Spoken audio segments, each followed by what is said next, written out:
Edwards. Good morning, everybody. How are things going? I'm looking for somebody. My niece is visiting here from Norfolk, Nebraska, and she promised me she'd be at the service today. In her late 20s, short, very cute, wearing a headband. If she's around you, please raise your hand. There she is back there.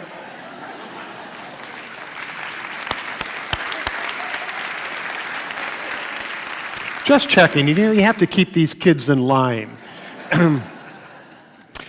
Anyway, we are on the sixth part of a six-part series called You Can Heal Your Life. And Healing really talks about all of those things that we carry around inside of us that sometimes hurt, that sometimes are painful, that sometimes depress us, that sometimes make us angry, but we persist with these memories that are infected with something that doesn't make us feel good. And many times we think there's nothing we can do about it. That is just life. That is just my cross to bear. But in fact, just as the physical body has a healing mechanism that activates itself instantaneously when an injury takes place, so does our emotional system. Whatever it is that plagues us, whatever it is that hampers our peace of mind and our sense of well-being, it can be healed. So the question is, how do we do this? How do we live our lives? And the best way to truly understand what life is all about and how we can best maneuver through it is to understand where we came from. And that is 14 billion years ago. There was a bang, there was a big bang. Many of you heard me tell this story before, but I will get to a very important point here in a second. There was a big bang, and for millions of miles, tiny subatomic particles were spewed out, creating our universe. It was like a dust storm. These tiny subatomic particles began to congregate together, and for 10 billion years, not too much happened in regards to life, in regards to humanity, but they congregated together and they created these super colossal stars. The stars grew so big that they imploded and they spewed their, excuse the expression, guts, so to speak, out into our universe. And the inner workings of these stars had minerals that were very, very rich in nature, and they were essential for life to begin. So life took off, and here we are.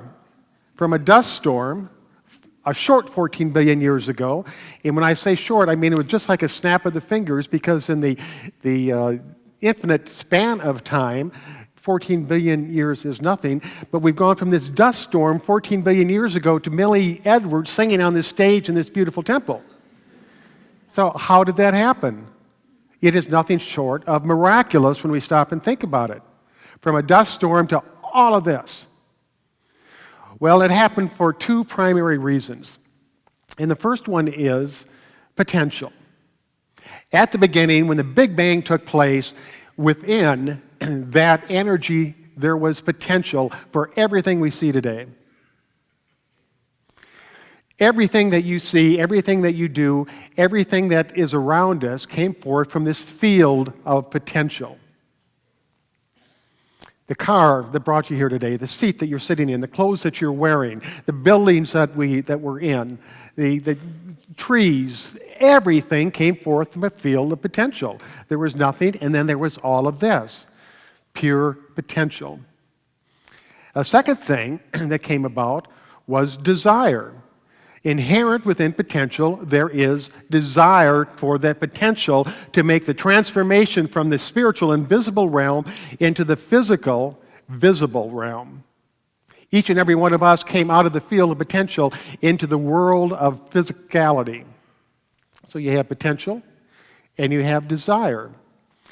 Well, what exactly does that mean? Applied to our lives, it's exactly the same. We have potential and we have desire.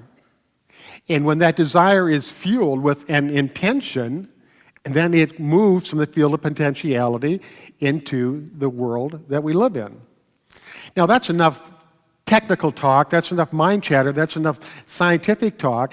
What we really need to focus on today is, what can I do, what can you do to make my life better? What can I do to move beyond the pains and the agonies that I happen to be carrying with me?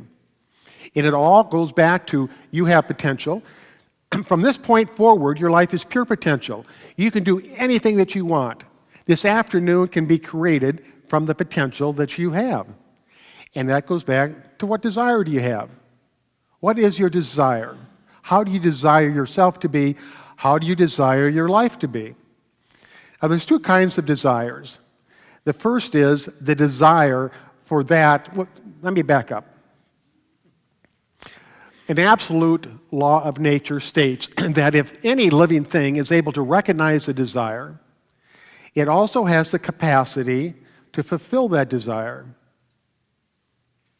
You stop and think about that. Every living creature on this earth has the desire to survive and be comfortable, and it has the capacity to make itself comfortable or to create a comfortable life and continue its survival. Everything has that. If you can recognize a desire, you have the capacity to fulfill the desire, except for human beings. That is not true for us because we have a special power of imagination. And imagination is great. It is the activator of every discovery and every invention. But it also can sabotage a lot of things because we begin to imagine things that hold us back. We also imagine into being desires that we can never, ever fulfill. And that is the prime cause of suffering. Holding a desire that we don't have the power to fulfill. That's like having an itch that you can't scratch. It is irritating, it's aggravating.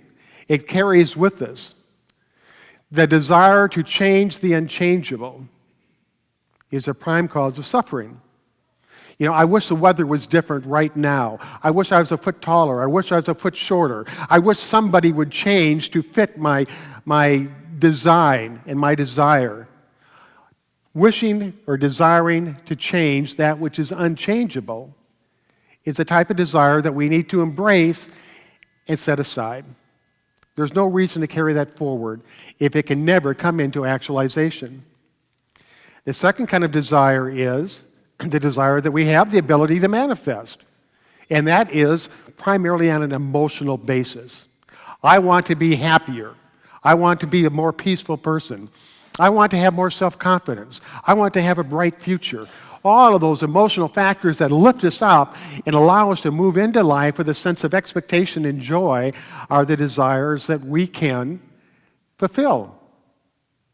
So it's important to know the difference between the two. Here are desires that I like to see happen, but I know they never will. Fine, kiss them goodbye. Here are the desires I can work on. And with those desires, there has to be something. We have two options. There has to be some action that's taken. With the desires that we can fulfill, two options. One is do nothing about them. Just live with them.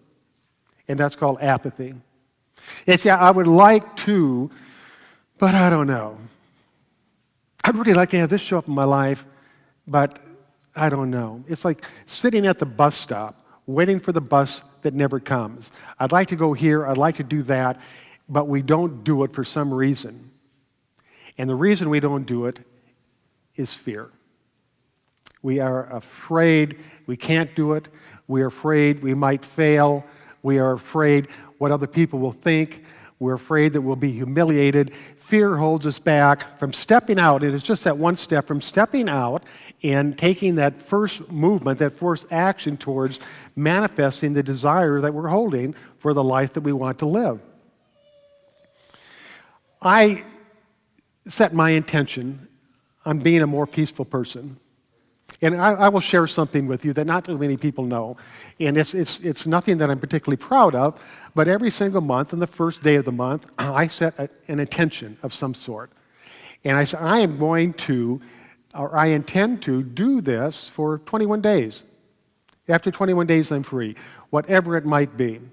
So the first day of the month, I set my intention on being a more peaceful person. That is my intention. And intention is something that we commit to. An intention is something that we set as a priority. and intention comes before everything else. I have the desire to be a more peaceful person. Within my field of potential, I can become a more peaceful person, and I intend to be a more peaceful person. And every action I take and every word I speak and every thought that I have has to align or be coherent with my intention. For 21 days, it governs me. So I'm driving down the road on the second day of the month, and somebody cuts me off, and everybody knows that's been here, my big deal is traffic. I come from South Dakota, where you might pass a car once every mile and a half. Nobody's cutting in front of you. People just get along. But here, I mean, people are going every kind of direction you can think of. They don't use blinkers. They're on their cell phone. They got a cup of coffee in the other hand. They're steering with their leg. And so somebody cuts me off in traffic. Now, my intention is to be a peaceful person.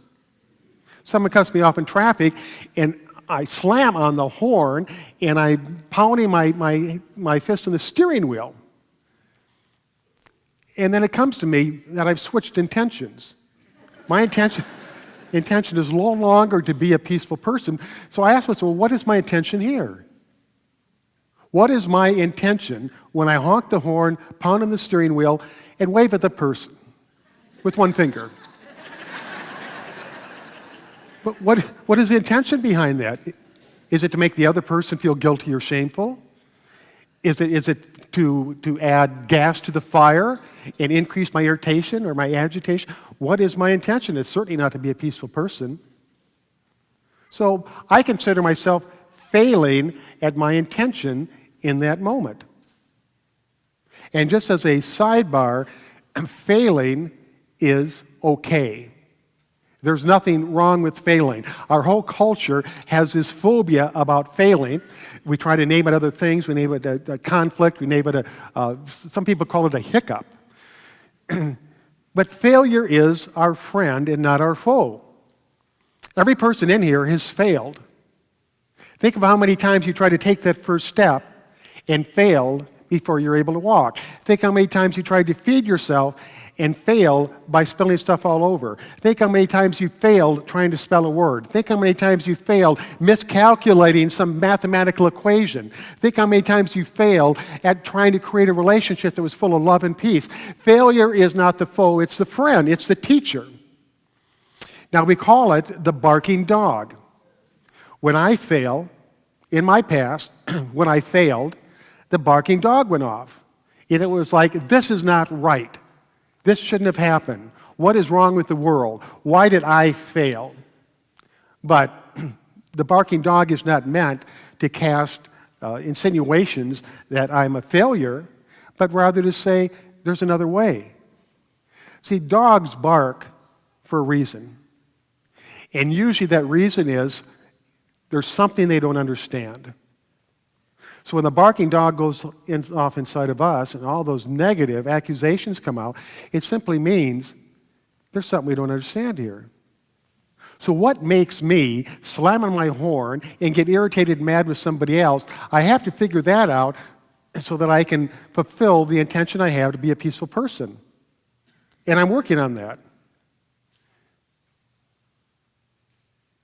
I'm just making sure the person who cut me off is not in here. If it is, I forgive you and it's okay. So do you understand where I'm coming from here? We have this potential, each and every one of us individually. We have desires, and if we can recognize a desire, we can fulfill that desire if it's within the realm of possibility. And the desire has two options. We can either live with it or we can activate it with an intention. And the intention is a priority in our lives. That's what we follow. Every other action, every word, everything we do is aligned with the intention. So that brings us to you. What is your intention? You know, sometimes we don't have any intention at all, and we just drift through life like a ship without rudder and sails on a turbulent sea. But what is your intention?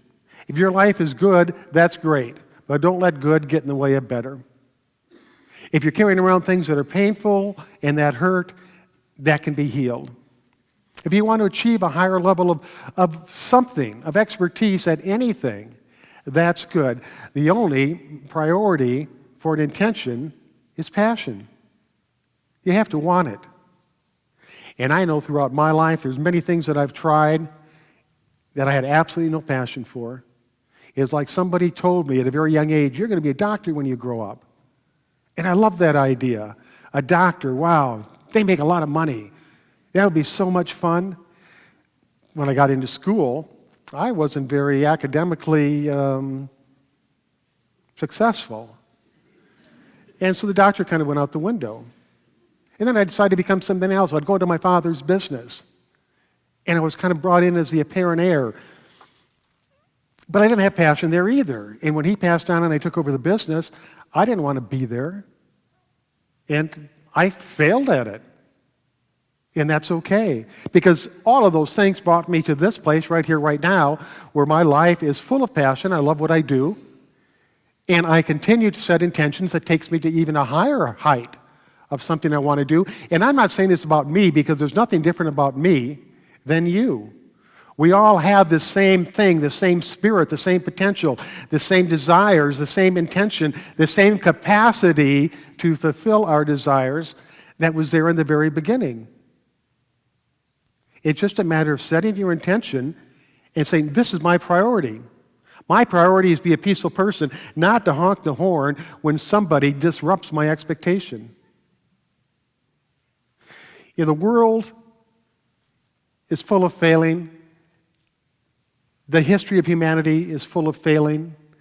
Oprah Winfrey got fired from her first job as a 6 o'clock newscaster, and they said, you just don't fit television. When Elvis Presley had his first recording, the recording company said, go back to driving a truck. You have no talent. Colonel Sanders lost his restaurant, but he thought he had the best recipe in the world for chicken and that other cafes and restaurants would buy that. So he got in his car and he drove around the country to restaurants and cafes selling them his recipe. He got 1,009 turndowns before he made a single sale. 1,009. How many of us would do that? Continue on with rejection and failure time after time after time, going into 1,009 times. 1,010 times, wow, I bet he was happy.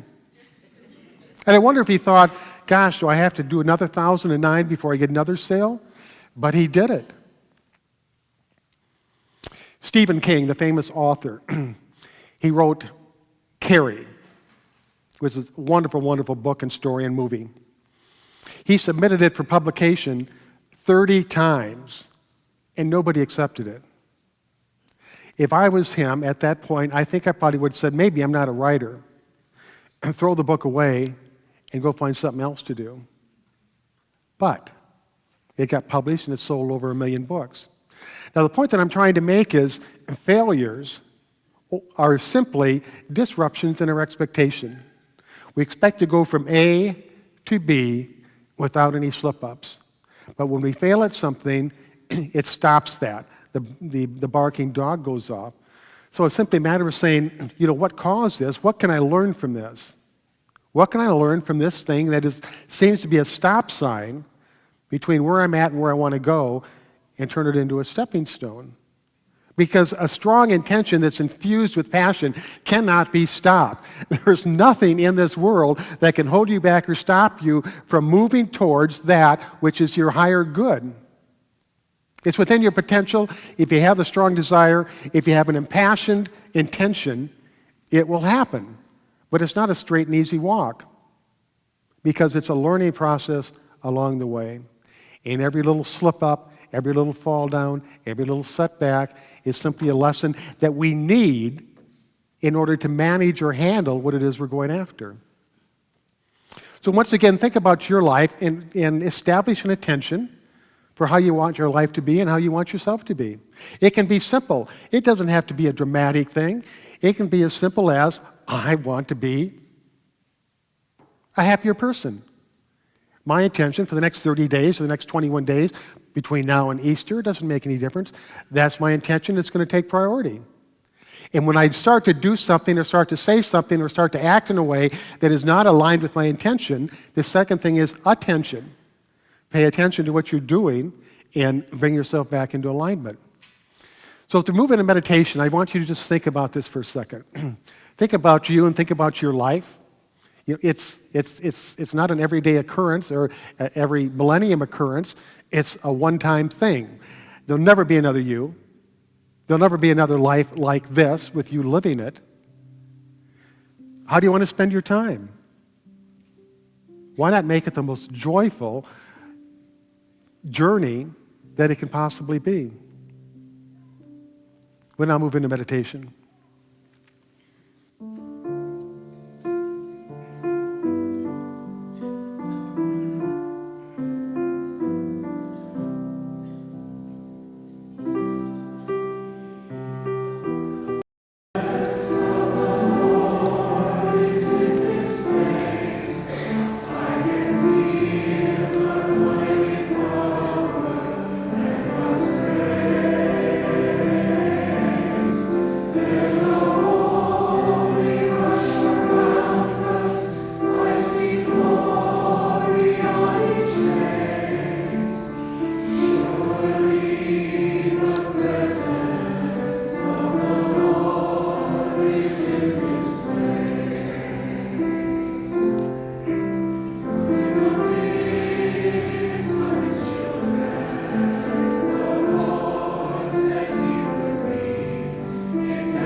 As we move into meditation, I invite you to take a deep breath. Hold it for just a moment, then slowly exhale, and as you do, feel all of your muscles in your body relax. And take another deep breath, and as you exhale, feel that area around your forehead and your temples relax. Your mind begins to slow down. Your breathing sets the pace for serene, tranquil setting. Life is what it is. It's an adventure. It's joyful and sad.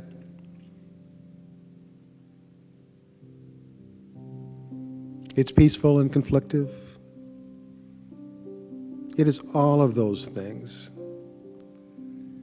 And we get to experience it.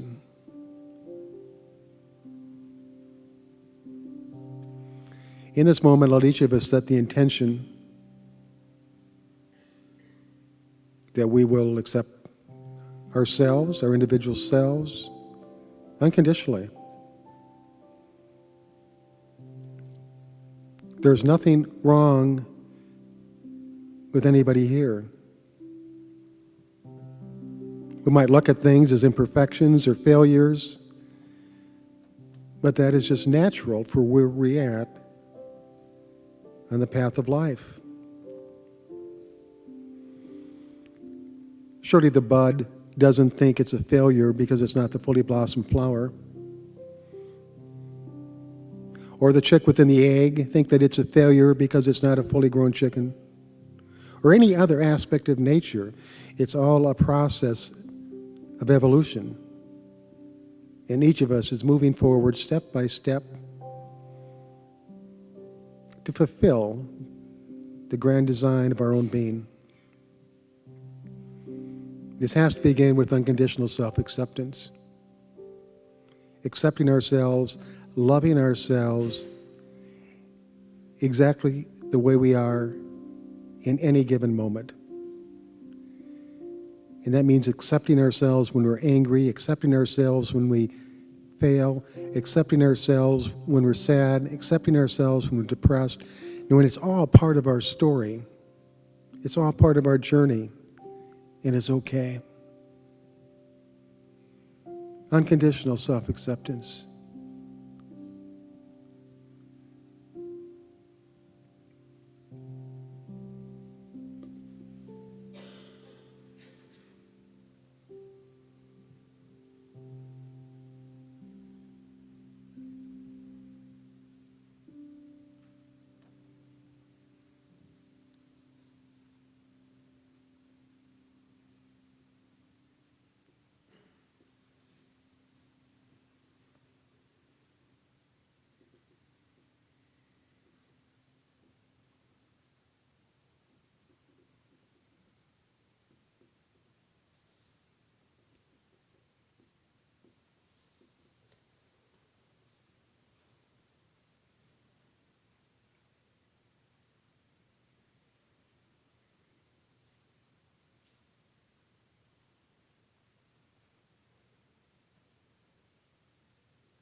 Now slowly bring yourself back to this time and this place.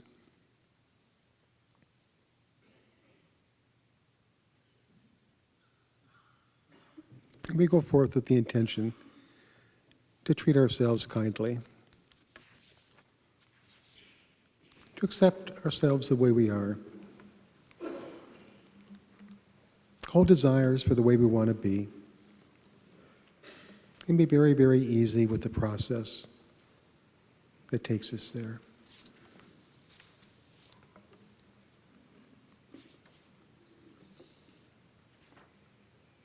And so it is.